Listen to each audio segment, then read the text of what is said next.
ঘন জঙ্গলের ভেতর দিয়ে রাজকুমার ইন্দ্রজিৎ এগিয়ে চলেছে রাক্ষসপুরীর দিকে। পরে হঠাৎ সামনে দেখা দিল এক ভয়ঙ্কর তোরণ।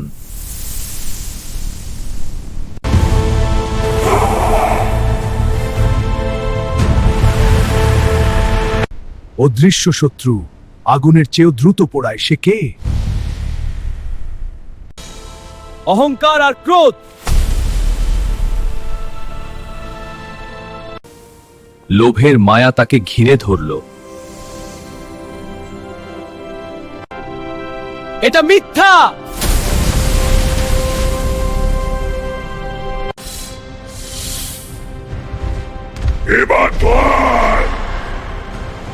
আমি হারবো না।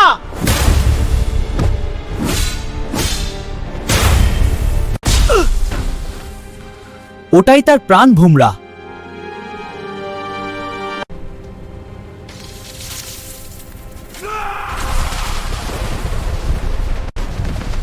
মায়া ভাঙল, সৎ জয় হলো।